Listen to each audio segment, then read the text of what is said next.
Yes, I would like to welcome all of you, um, all of us who gathered here today and those who are going to listen later as a replay.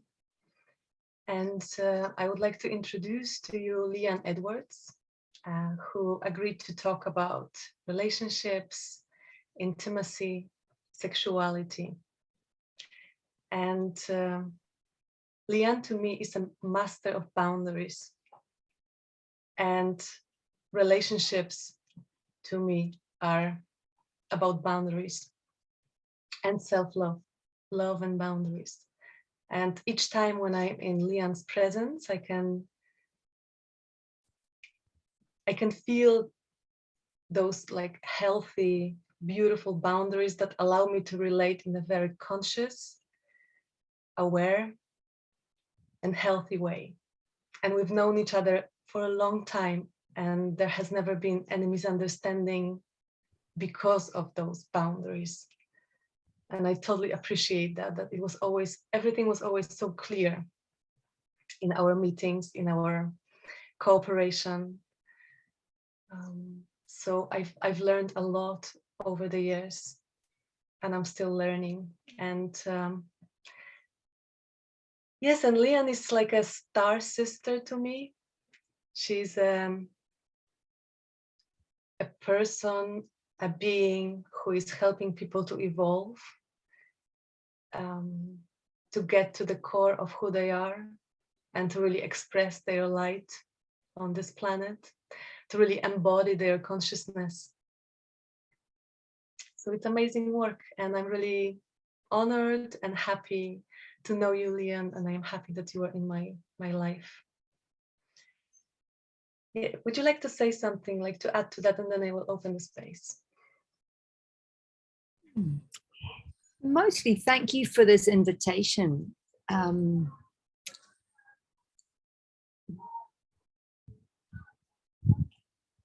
Relationship is very dear to me because it is through the way we relate has a direct effect on how we experience reality and interaction with others. So it's a key to master relationships if we want to enjoy. And the infinite potential we have as a soul in a human animal body to interact with others. So I am very grateful for everyone who's joining us today and for this journey that we're going on.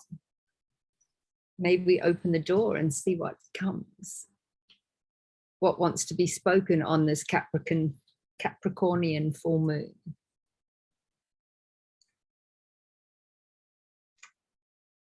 Okay, so I would like to ask you to close your eyes for a moment.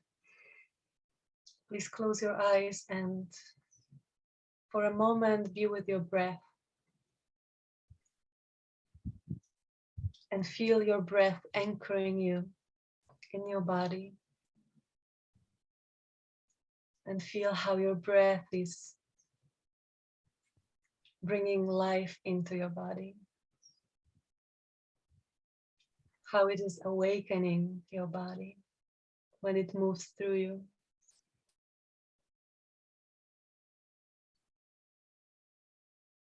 And feel the weight of your body,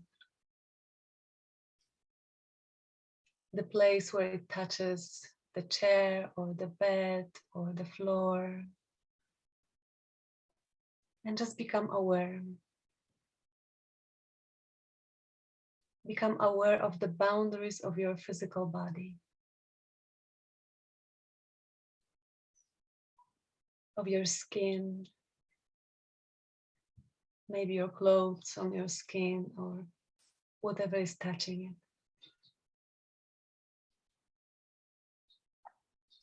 And direct love and tenderness towards your sacred vessel.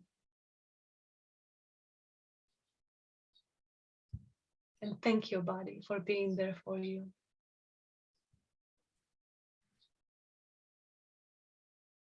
And into this space, into this circle, I would like to invite all the helpers all of those beings who walk with us, who assist us, who help us evolve. May you be with us and walk with us today. I invite all of those ancestors who watch over us and who support us on our journey. And I invite the full presence of who we are.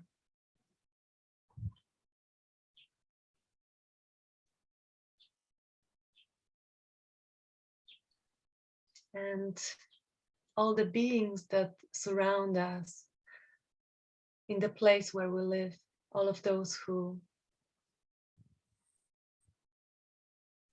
also support us.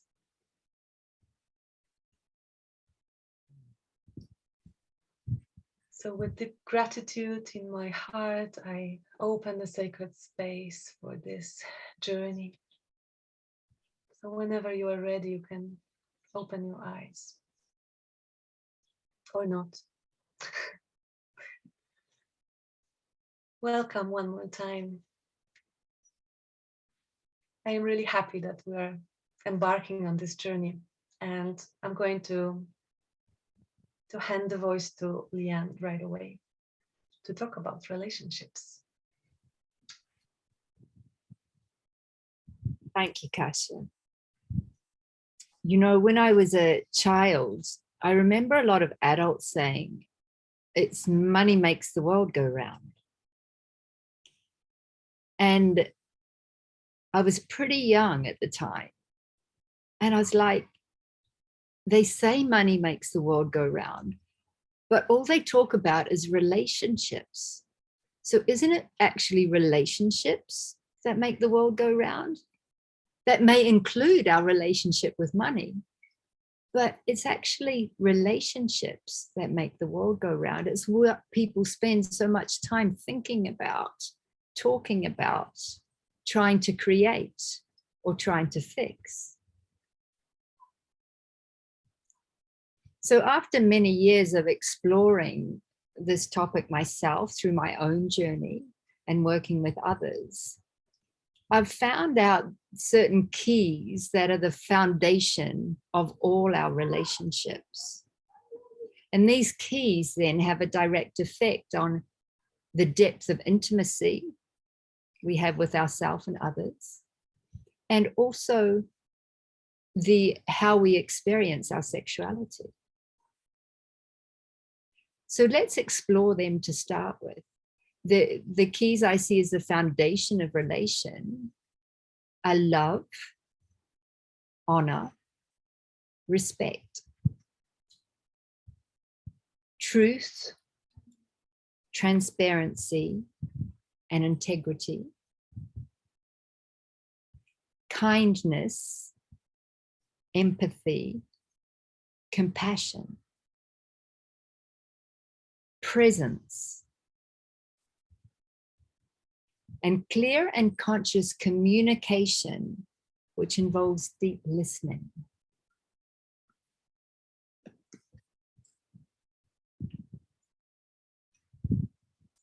So first of all, if we explore love, remembering that love is unconditional, but most of us have learned love through the behavior of our parents, our guardians, and those nearest and dearest to each other. And for most people, they are relating where love is conditional. And it's a really important piece for ourselves. You know, the absolute foundation of our embodiment and evolution is unconditional love of self. And once we have that in place to a level that we will not compromise our truth or our love of self anymore, it starts to bring the rest of our world into coherence. But if we're still looking for love externally, outside of ourselves, then it takes us on a journey that has much more bends in it, and spaghettis and entanglements as part of the learning.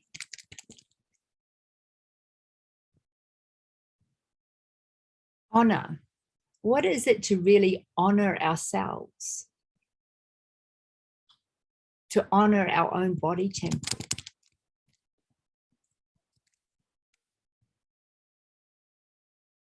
To deeply honor this extraordinarily intelligent vehicle our soul has in this earth walk. And to get to know this body temple. And to respect this body temple. That we don't override our temple's sense of safety, our temple's boundaries, our temple's values.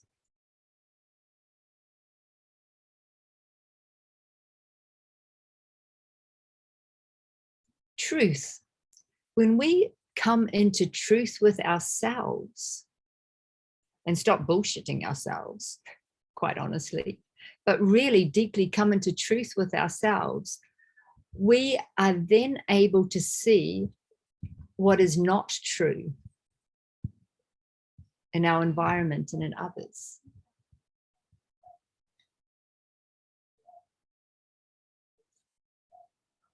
When we are radically true to ourselves, when we become transparent, transparency has this extraordinary coherency to it. When we are transparent, when we have nothing to hide, what you see is what you get. It's not like I'm showing one part of myself to somebody and then a part of me to somebody else and hiding aspects of myself that I don't feel worthy of this person or this place. When we can actually live in full transparency, life can flow through us in a whole other way.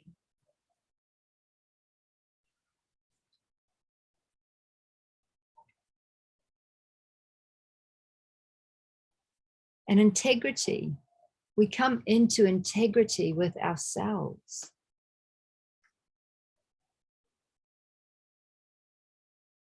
We value ourselves enough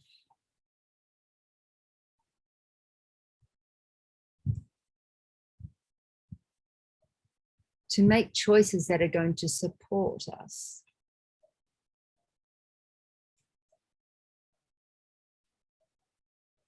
Kindness. You know, on my journey, somebody said to me once, would you ever speak to somebody else the way you speak to yourself? And it stopped me in my tracks because I would give myself such a hard time.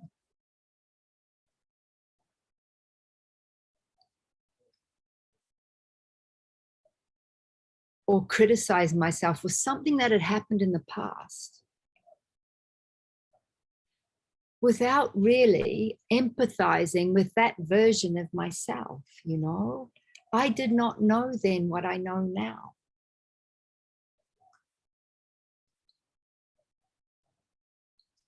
I have much more compassion for the human experience that is unique to each and every person. For nobody has walked the walk that you have walked in this lifetime or others. Nobody is informed by the same set of filters, although they may be similar cultural filters or religious filters. They're not exactly the same. And when we develop that amount of compassion for ourselves, we have it for others.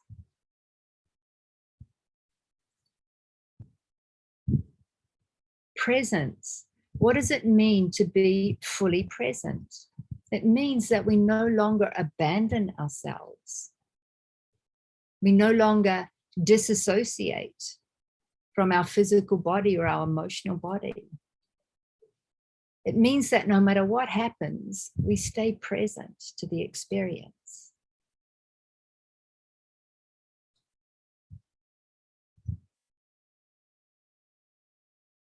Clear and conscious communication that starts with deep listening. Deep listening means that we're listening to hear rather than listening to respond. We are listening to what is being said, and we are listening to what is not being said.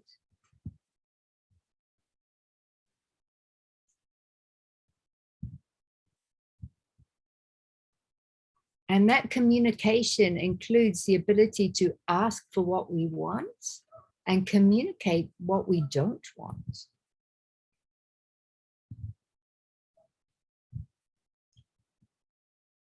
So those keys of the foundation of our relating and relationships are really, really very important for all aspects of life.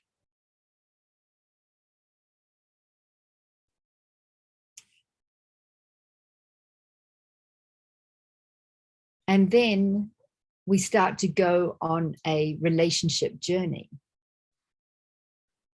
Without doing any deep inner work, the chances are our relationships will be quite unconscious. We will attract codependent relationships. We will attract people who carry the same shadows as we do, have the same beliefs as we do, organize reality in a similar way than we do, or tick the boxes of the mainstream matrix of what we need in a relationship, be that an intimate relationship or a business relationship or a social relationship. And what's informing our way of relating at first is what we've learned through what we've experienced in our relationships we're surrounded by as a child. So most immediately is our own relationship with our father, our relationship with our mother, and the relationship they have with one another, because that's our inheritance.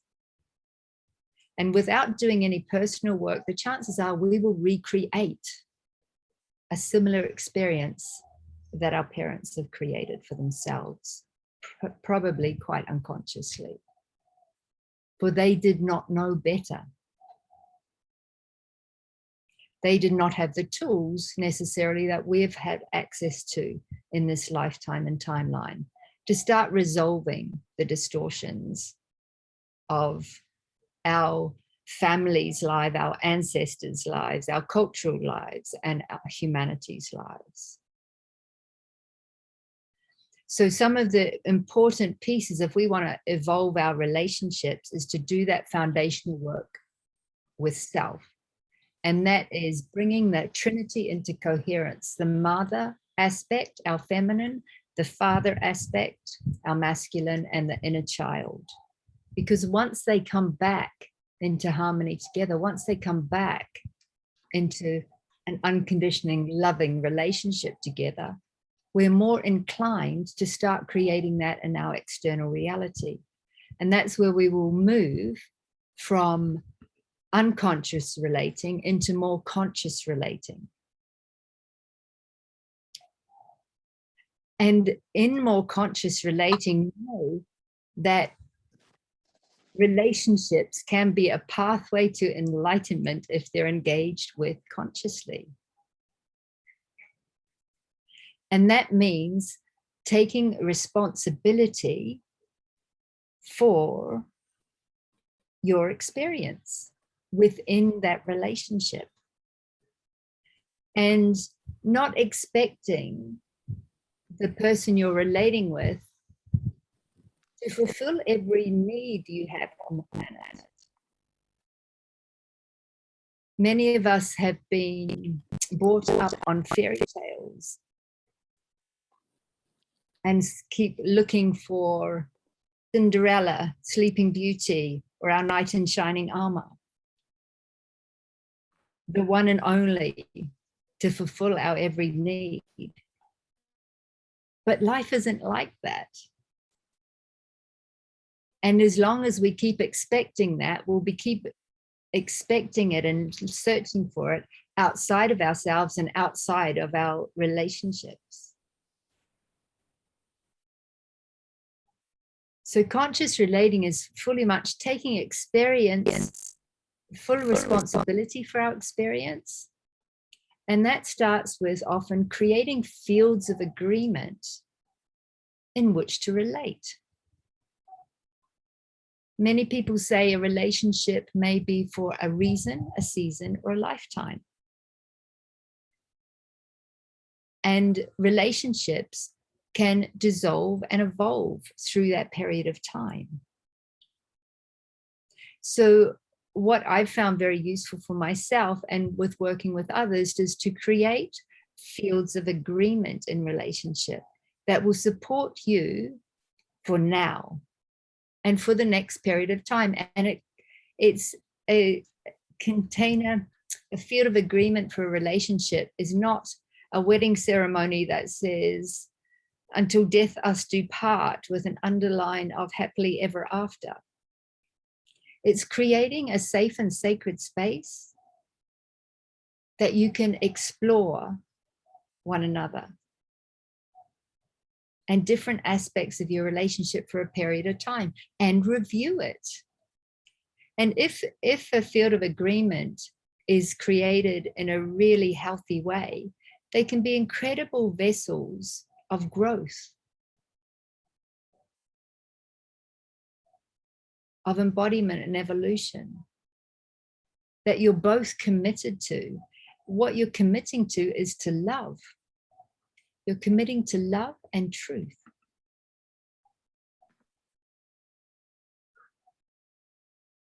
And it's really powerful. And when I'm working with two people as individuals, then what happens is I will often work with them individually at first, because I need to understand how they individually organize reality. And then from that space, help them come into coherence independently. And I will communicate to them and say, look, doing this journey, it's a powerful journey into love and truth.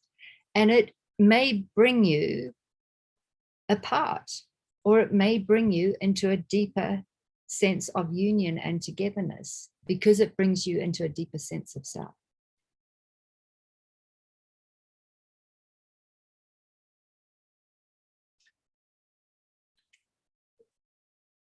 Yeah, I read the sentence lately that love is helping the other person evolve spiritually.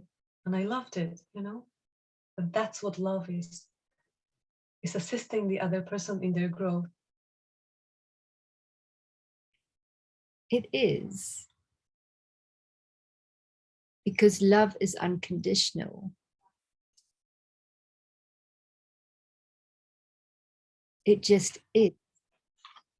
Which reminds me really of what comes to mind is there's a big field of neo-tantra now, and the tantric path is very much a path of union and opposites. So there is no good, bad, right, or wrong. It simply is. And the path of tantra is all inclusive. So when we talk about conscious relating, we're talking about fire and the burning ground. They're extremely powerful relationships that bring change to the way we're walking in the world. And there's a lot of these conscious relationships happening on the planet right now.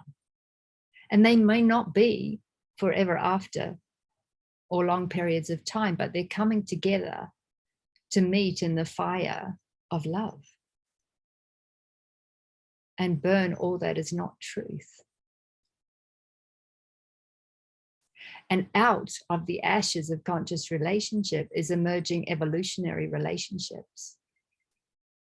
which is about union with God, union with creator, creation, union with the universe. And how do we serve from this place? And this is an extremely exciting time on the planet for those sort of evolutionary relationships.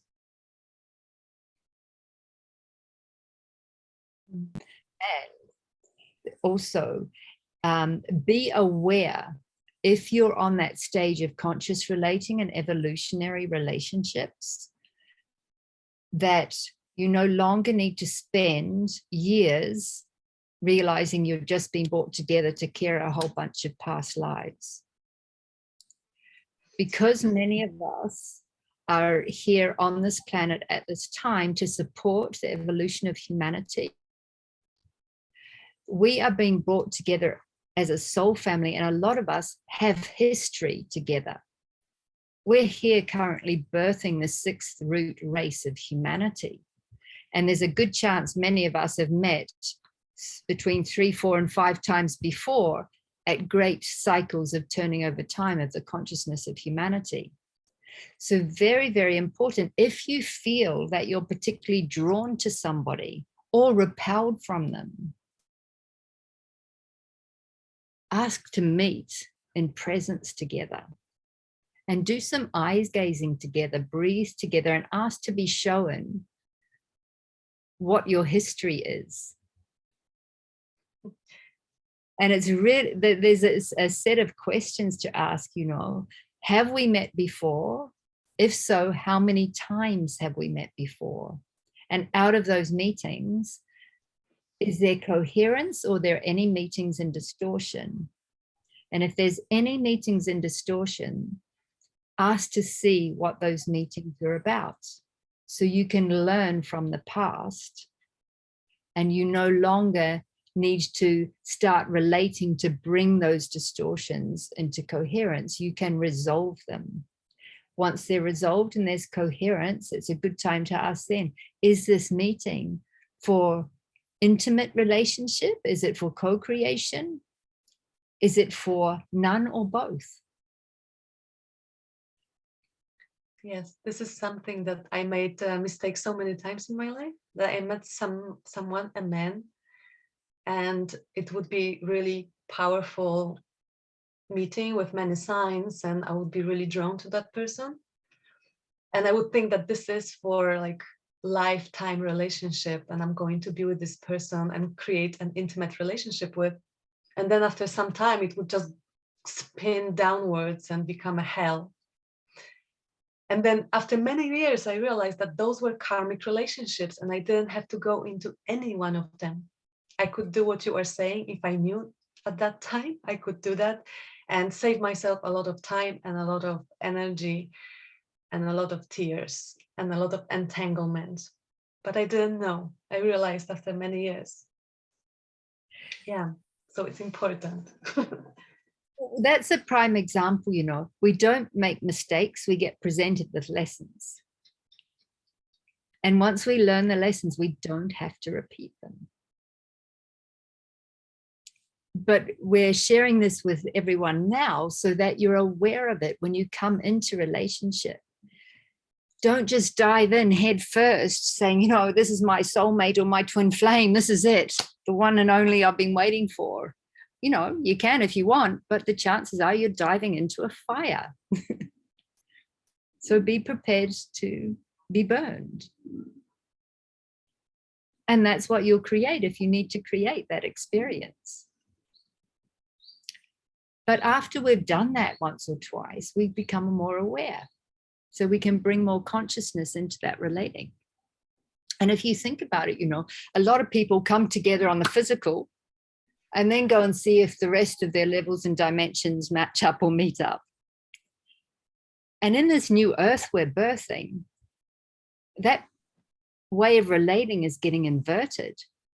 We're actually connecting way up here first. We're connecting in the ether. We're connecting in the dream time. We're connecting now at not just soul level, but at our galactic and monadic levels. And there's a weaving, there's a divine plan unfolding on the planet. And we're all threads of a different tapestry that's birthing our new earth. So we're being woven together.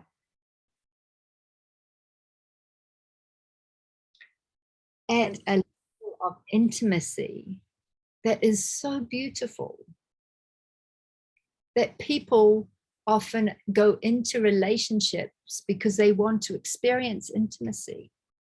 But there is a depth of intimacy available to us that's beyond simply intimate relationships. And many of you who have bumped into old soul family have perhaps experienced that. When you just drop in with somebody and it feels so relaxing, so expansive, it feels like you've been together forever or known each other forever. And you can just be yourself. Mm-hmm. So I guess this is also like can be tricky, where when you have this feeling of knowing someone forever, because that could be also a piece for like clearing, and could be something from the childhood that you know this person because this is your father or your mother that you are seeing in them. So that's why it's so strong, and you are drawn to them for clearing. So it also requires awareness when it's really from the divine design and when it's from the past. It is. So embrace all of it with eyes wide open. Yeah. You mentioned the foundational process, that this is like the base of relating, doing your own personal work. So what is the best way to do that? Because I really believe that now the times are so supportive that we can do this really fast. That something that was taking us many, many years in the past now can be done really quickly if there is a will in a person and openness to do that. But what is the best way to go about it? Your best way, like what I was going to say, I don't know if there's any best way. It depends on the individuals, because, you know, each individual's path of awakening is unique. And we come naturally with our own gifts. So therefore, people who resonate with me resonate also with my gifts, because what my gifts are often gifts within theirs. So the pathways in which I walk are resonant with them and familiar with them. So my way of taking them through the foundational process is a process that supports their own remembering and supports them to support others, because that's their particular path. And there are other pathways as well. I know many people who their main pathway is meditation. And whether that's Vipassana or another meditative path, they will go in through meditation and burn it off through meditation. For that particular path of meditation alone, I encourage people to engage all the bodies, because most of the paths of meditation are very old and of Eastern traditions, which are very much orientated around a pure heart and enlightened mind, which is upper body. And this particular time of evolution on the planet, we're being asked to go down. So it's not just pure heart and pure heart and enlightened mind. It includes our root, our base, our sexual center. If we want to come into these bodies, we can't if there's any shame, fear, or guilt or trauma in this life or others around our sexuality. We need to go down. So people who use meditation practices and burn it off there, don't forget to include your physical and emotional body as you unpack the stories out of the library that you inherited, that you created, and that you brought with you unresolved. Mm. So I suppose it can be done just through like pure intent. And when you meet someone and you are triggered into different pains and different shadows, then you can do that together. Yes, you can just like burn that together with awareness, probably just being with it and feeling all of it. Well, therefore, that's moving from an unconscious relating into more conscious relating. You can. But what's really important in conscious relating is that you engage with somebody else who is willing to walk that path with you. If you're engaging with more conscious relating with somebody who's very unconscious, you'll probably find there's a power imbalance or an energy imbalance, and one person may end up becoming more of the healer than the lover, if we're talking about intimate relating. So it's really important that both, or more than two if there are, everyone is engaged, all parties are engaged in a path of conscious relating with a field of agreement to support it. Mm. So you mentioned more than two. So I heard open relationships and relating like in polygamy way. Yes, that's what you meant, or just you were talking more about friendship and those circles, or you were talking about intimate sexual relating with many people at the same time? Those words out without any particular constellation in mind. But because it's come into the field, having spent 5-6 years in the field of Neo-Tantra, where there is a lot of people exploring polyamory, more than one partner, open relationships. In that particular field, I witnessed a lot of chaos. Yeah. People had a lot of unresolved things within them. And these stories, these addictions, these wounds, and these energetic dependencies and entanglements were playing out in the field. So where they were saying it's a pathway to evolution, in fact, it was actually creating more chaos in the situation and keeping them entrapped and entangled where what you describe as the fourth dimensional astral planes.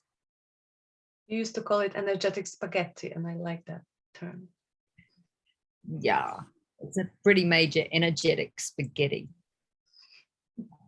And people, without realizing it, because they're unaware of the unseen realms and what plays out in the unseen realms, end up in worse state often and re-traumatized than before they entered, which brings us back to, this foundation of relationship: love, honor, respect, truth, transparency, integrity, kindness, empathy, compassion, presence, clear communication, and deep listening. Slow life down, come into presence. A lot of sexuality, particularly in mainstream matrix level or unconscious relating, is very goal orientated. It's very orientated around your contractive peak orgasms and all the hormones and neurotransmitters that are associated with that. And if people have any shame, fear, guilt, or trauma in their sexual center, the chances are, if they're engaging sexually in that way, they're doing it out of body, out of presence, out of connection. And when you engage with sexuality, sexual energy, life force energy, out of body and out of presence, out of connection, you're actually giving your energy away. Not necessarily only to the person or people you're interacting with, but to other beings on other planes and other dimensions. And this takes us into sort of a whole new level of understanding of the importance of returning right use of life force, returning the sacredness to our sexuality. In indigenous cultures, often there is no separate word between sexual energy and life force energy. They are one and the same. So any misuse or abuse of sexual energy, misuse and abuse of life force. So how do we respect that energy? Well, first of all, I would invite people to understand and explore where our energy comes from, how you manage that energy, and where you invest that energy. In an unconscious space, nobody has any idea really where their energy is coming from, let alone managing it or where they're leaking it to. Most people say, oh, my energy comes from food. Energy comes from all sorts of places, and food is one of the minor areas of where we might get energy from. And there is an infinite supply of energy. Once we cleanse and purify the bodies, align and come into coherence with our physical body, our planetary host, and our greater selves. We're plugging into the mains rather than sipping through straws of other people on this horizontal plane.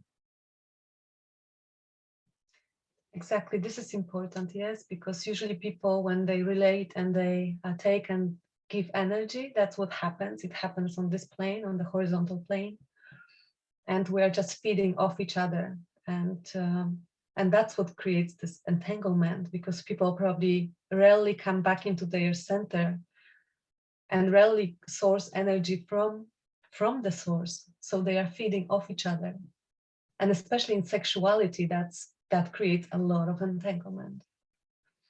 Well, that's true, but what's important is that we understand why that is. Because when we understand why that is, we can change it. And the reason why a lot of this is because our cultures do not engage in rites of passage anymore. You know, in a few indigenous cultures still do, and our ancestors way back did. But they took people through rites of passage at different ages and stages of their life, usually around 7-year intervals. When a child is born with an umbilical cord with the mother. And that umbilical cord, the physical one, is either cut, released, or with a lotus birth, it drops off over a few days. And there's still an etheric umbilical cord between the mother and the child. Now, if this hadn't been released by the age of 7, that would be when the child is taken through its first rite of passage and would be apprenticed to the person in the community who shares the same gifts as that child. And in that process, that child was given its first amount of freedom and responsibility as it was going off into the world. And that etheric cord with the mother would be released. The next rite of passage usually came around puberty. And often that rite of passage, young woman would join the older woman in the red tent. And young boys would go off for experiences in the wilderness with their fathers. And that would be the next rite of passage, the next step and stage in the child's growth and responsibility and maturity. But our cultures lack this. And because they lack this, we actually have a lot of adults wandering around, or we should say children wandering around in adults' bodies without responsibility, without emotional maturity. and often still with etheric cords with the mother. And they go into intimate relating from being plugged into mother, from plugging into lover. And quite often the cord with the mother's still there, and they'll plug into lover. And then often people say, oh my God, it's just like having another child in the house. I've heard women say that. And what's happened is they're still playing out a parent-child relationship. The woman is still mothering the partner rather than meeting them as an equal. But they still have these cords with the mother and now with the partner. And you can have cords through time, space, and dimension that have not been resolved through other lives, with intimate family members, with people you're meeting now, and with others that relationships that have not been brought to closure on this plane. And that's a big piece. You know, we're in a culture who's so good about celebrating beginnings, but absolutely useless in many cases on celebrating death, on celebrating closure, which is just as important. So those cords that often people can experience throughout their lives and still keeping them in parent-child relationships rather than sisterhood and brotherhood.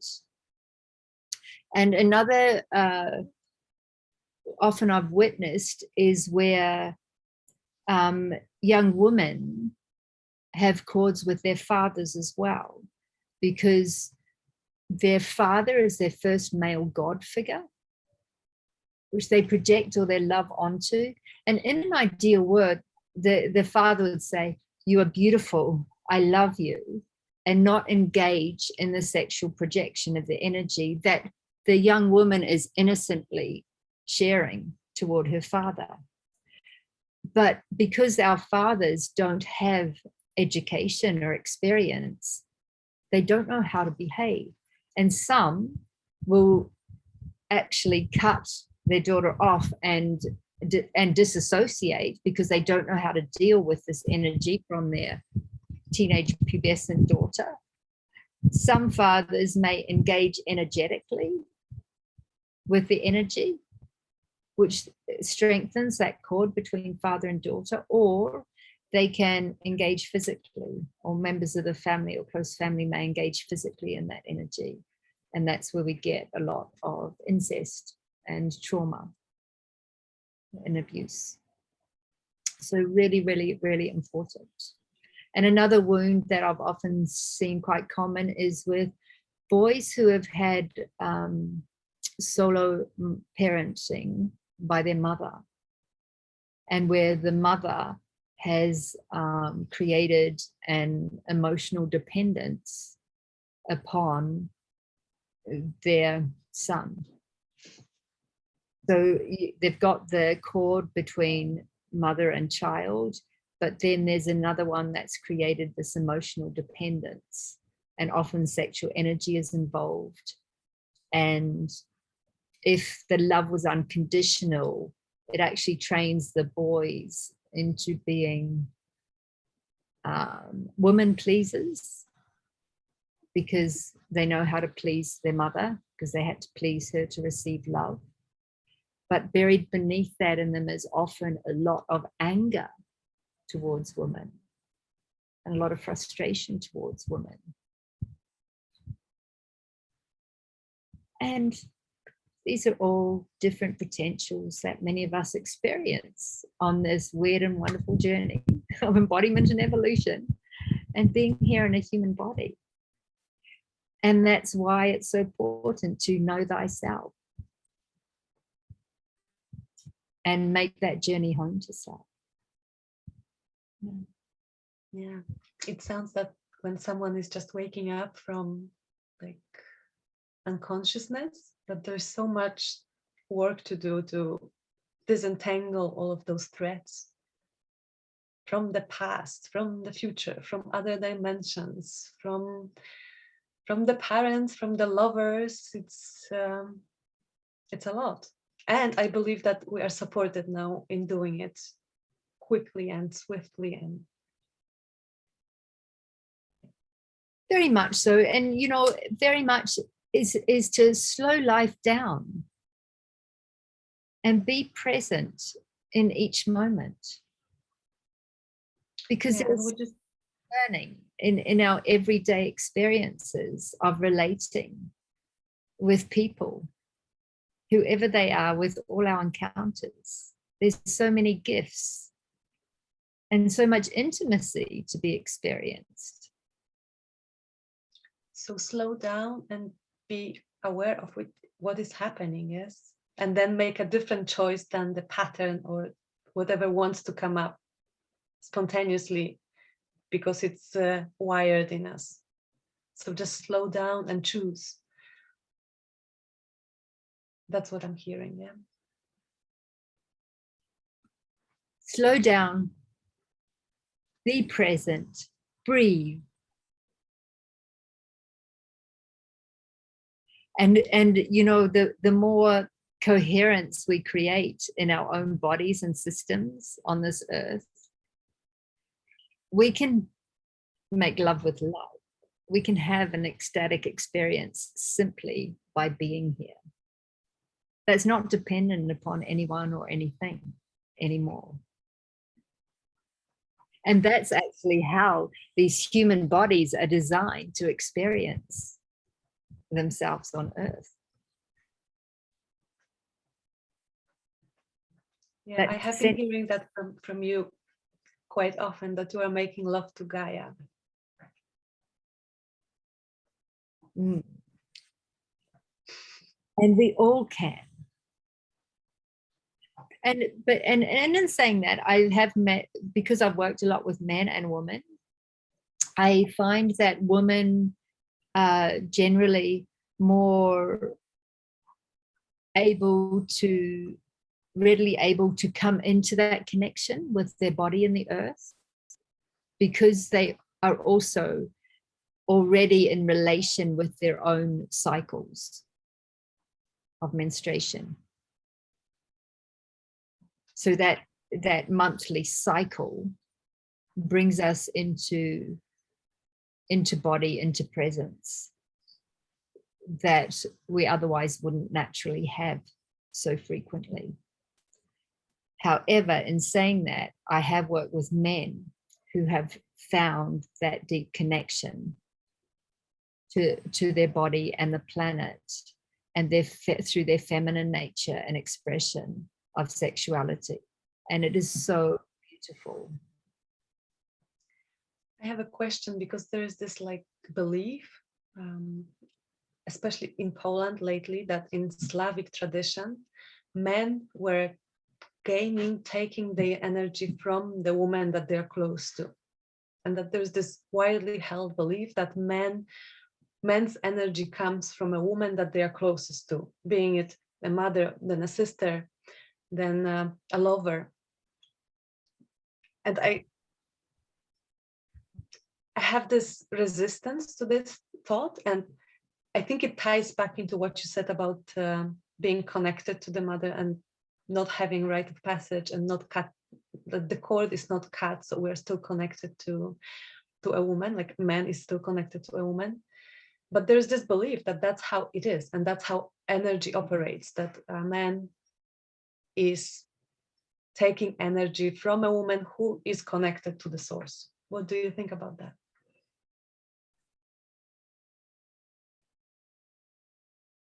I have witnessed that. So at one level, there is truth to that saying. And at the same time, I believe any belief is limiting. And we must be very mindful of the way we hold beliefs and we project our beliefs on others, because it can limit them. And it's not just in the Slavic regions. It's definitely all over the world, and it's not anything new. If you look at the history of humanity, you will find some of the greatest leaders kings, emperors were deceived by their mistresses. They had sovereignty, but they didn't have sexual sovereignty. They were still dependent upon women. They were still dependent upon their mistress or their lover, not always a woman. And therefore, for many of them, it was their fall. That was the one who deceived them. So my invitation to men, to our brothers, is to include on your path to your home, to yourself, to include on your path of reclaiming your sovereignty and freedom, include your sexual sovereignty. You too can experience the primordial energy of creation vibrating through you in the same way we can in women's bodies. It does take a whole reset of neurology and physical body and somatic system. But if you're willing to make that journey, you will never regret it. And one common expression I hear from brothers who make that journey is how empowered they are by mastering ejaculatory choice and coming into their sexual sovereignty.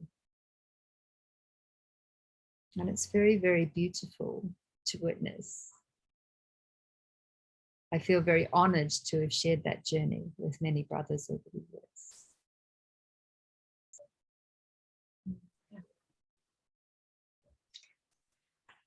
It is beautiful. So I guess we arrived at the questions time, unless you have something else that you would like to share before we go there.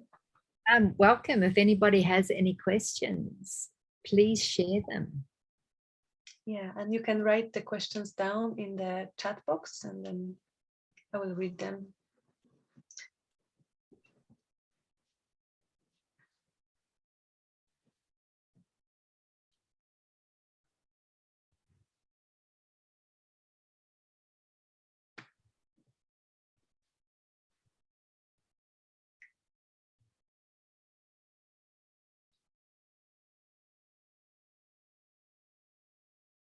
So it seems that we're evolving into a whole new way of relating and being with each other.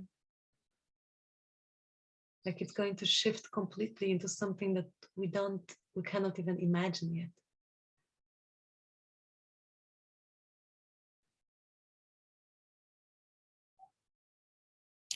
What I'm experiencing now with people who have opened the pathways to source through their own bodies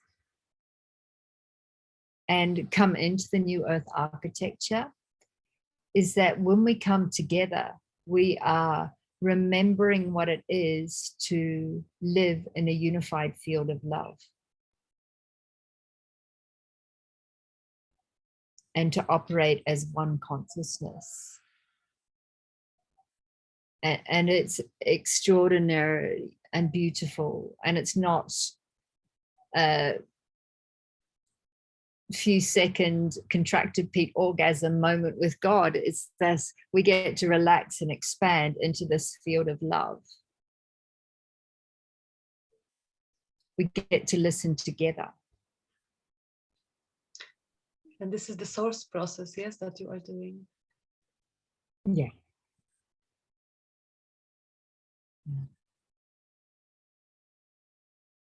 And again, it takes me back into the beehive, yes, because that's the energy of coherent field, where every being has their place, and we all move in love and in coherence.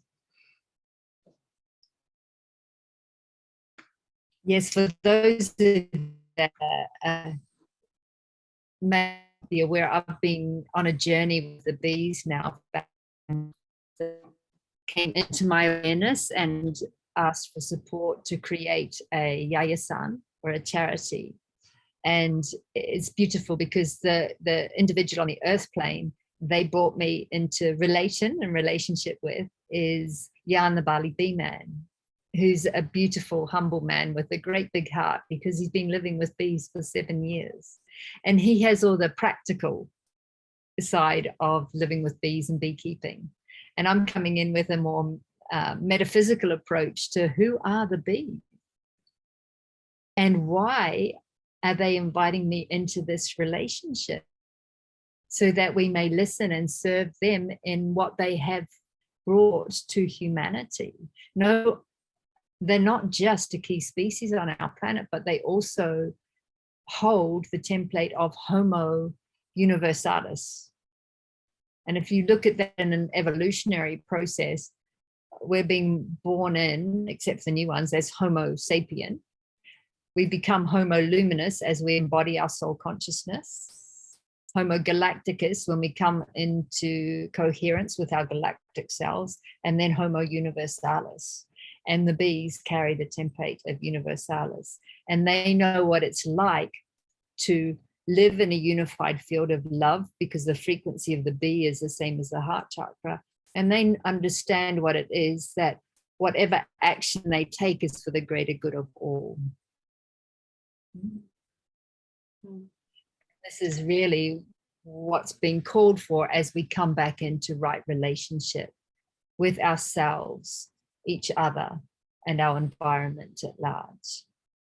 Every action we take has a cause and effect, and is what we're doing on the earth in right relationship with our host planet.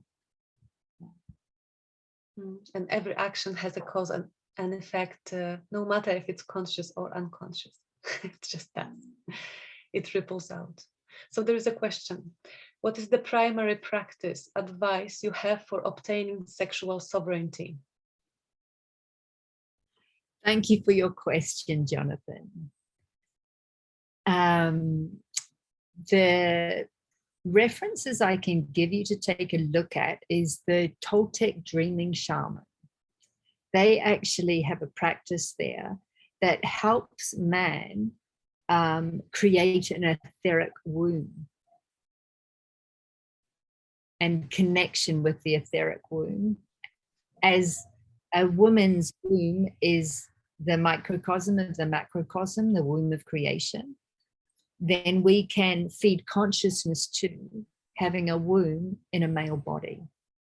So that is one pathway, is that of the Toltec dreaming shaman. Most importantly, though, is for you to bring your bodies into alignment, physical, mental, emotional, with the all-pervading soul, higher self, and oversoul. And open the pathways down. So that means if there is any shame, fear, guilt, or trauma around sexuality in this life or others, it needs to be resolved. So any distortion is brought into coherence. Because one thing I have learned, there's nothing we need to put into these bodies. If we simply remove, dissolve, bring to coherence what is in distortion, this is our natural birthright, and it will be restored quite naturally and organically. In the neo-path, neo-tantra fields, you'll be taught all sorts of practices to breathe here, hold here, pump there, squeeze there, do this and that. But actually, this animal body has so much intelligence. And if we just take away everything that's not ours and restore what is natural, organic, and sustainable in this body, it restores that connection to our sexual center, that ability to let the primordial energy of creation flow through and vibrate through. And I do believe, Jonathan, you have the capacity to reboot this system within you without too much effort. You're welcome. Yeah, with the sexual energy, I really believe that many choices that people make, especially in this so-called Tantra world, in the Western Tantric world, are made by entities that operate through them. I think you mentioned that already, but it becomes really clear when, like, for example, in the workshops that we would held in the past, people who are carrying shadows, like in the first evening in the circle, I would spot people who are carrying sexual shadow. Then in the evening, they would be all together, massaging each other, or like they just were drawn together. And I really believe that those are entities that are operating through people. What would you say about that? I think, first of all, when we're talking about entities, bringing into awareness that entities, no matter whether they're sexual entities or other entities, they need to feed. It could be an entity attached to suppressed emotions, such as sadness. Entities attached to sadness will present as depression. You can get entities that are attached to suppressed anger. And people who have volatile moods will quite often have that. Entities need to feed, and they feed off vibration. And entities will attach to a wound, a thought form, a belief system. So if we're experiencing addiction, sexual addiction, then we actually, there's a good chance if we're experiencing sexual addiction, there are entities, often multiple entities involved, that start to feed off the life force energy, the sexual energy that's run.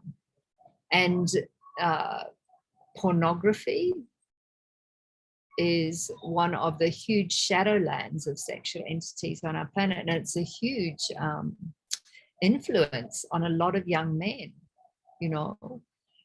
So know that these are involved, but know that you actually have to go to the root cause of why. Because once you can resolve why, whether it's trauma, belief system, or otherwise, then the entity has nothing to attach to, then it's easy to ask the entity to leave, to clear it out. But if not, you might find that if you are somebody who has a sexual addiction or a pornography addiction, that you're actually feeding a whole host of sexual entities in this astral plane or beyond, because life force energy is one of the prime commodities that this planet is visited for. Life force, sexual energy, gold, and water are three of the main commodities that are siphoned out of this planet. So really,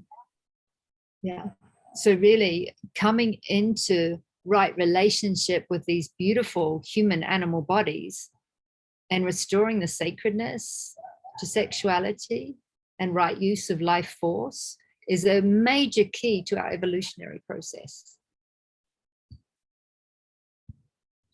Gold and water are the other two that I've observed to be the most sought after commodities from what other. Is it?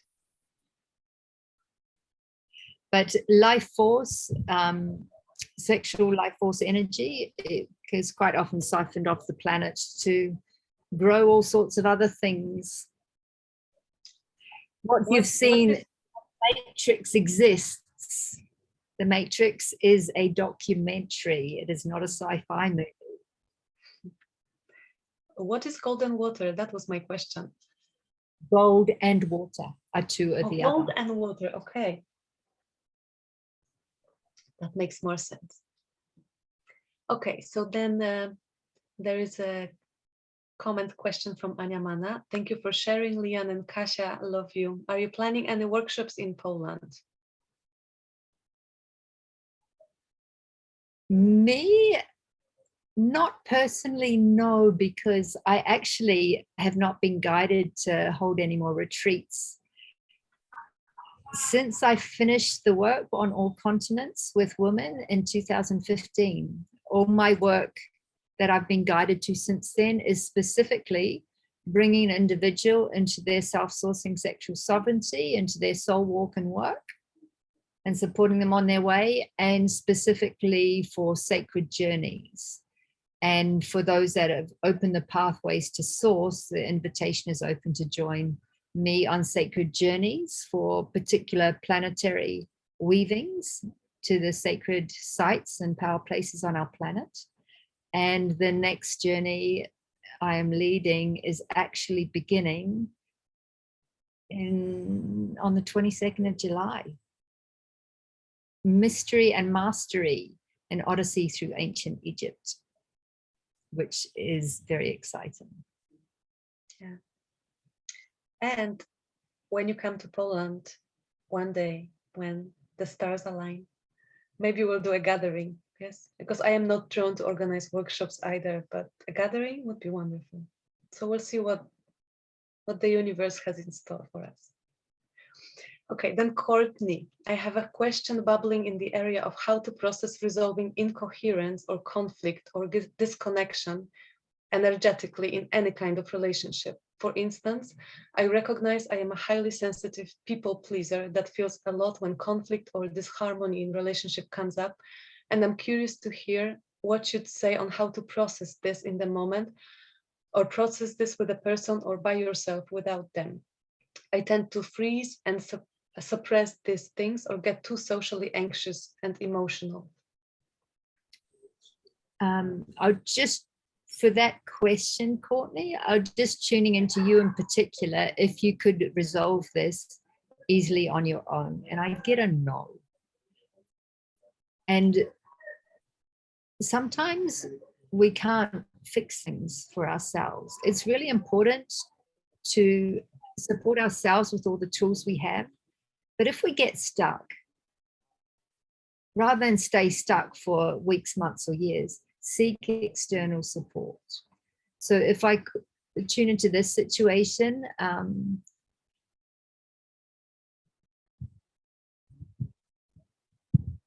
a lot of your trauma, Courtney, is lying within your time in utero before you even arrived on the planet.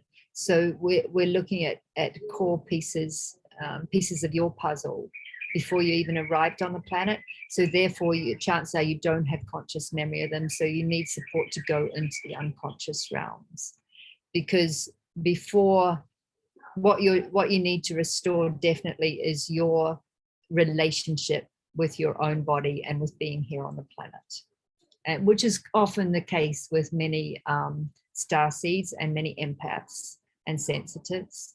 We've got to actually come into full agreement to be here in these bodies and do whatever it takes to surrender into it. And it feels like your pieces, Courtney, are actually lying in the unconscious post arrival. So hope that supports. Okay, so we're getting close to the end of this meeting. So any final thoughts?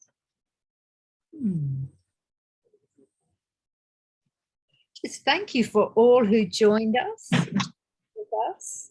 And you know, I've shared from my experience on my own journey and that of supporting others, but it's not gospel.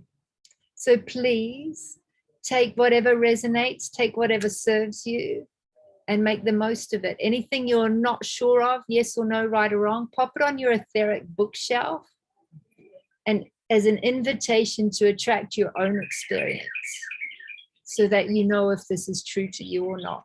And if it really does not resonate with you, just bin it. I will not take offense, because you only want to eat as much as you're ready and able to digest at any time. So remember that song, you know, in your intimacy and your relating with yourself and others in the environment. Slow down, you move too fast. Got to make the moment last. So just slow down and be present and go at the speed, move at the speed of love. So as long as you can stay in love and stay in your body, that's a really good speed to move in life and your relationship. And you'll find so much happens in that pause. It's not all about sound, breath, and movement. That sacred pause is infinite.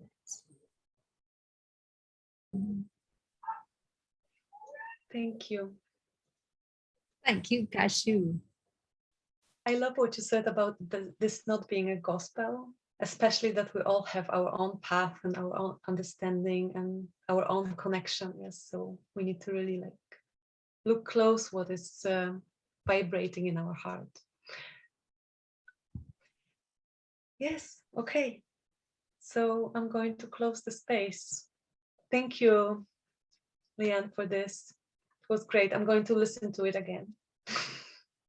Thank you, Kashu. Thank you, everyone. And thank you for those who could not make this journey with us and will be joining at a later time. May you find something useful from the sharing. As we enter this Capricorn full moon, Assyrian gateway on a path to Lion's Gate, in an extraordinary, potent, and powerful 2 months of 2022. Love and blessings to all of you. Thank you. So I will ask you to close your heart, not close your hearts. No, don't close your hearts, but close your eyes for a moment. Close your eyes and just focus on your breath again, just for a moment, taking all of this in.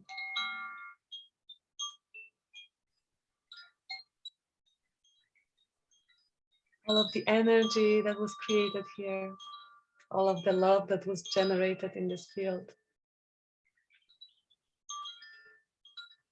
Allow your body to take it all in and to soak with it.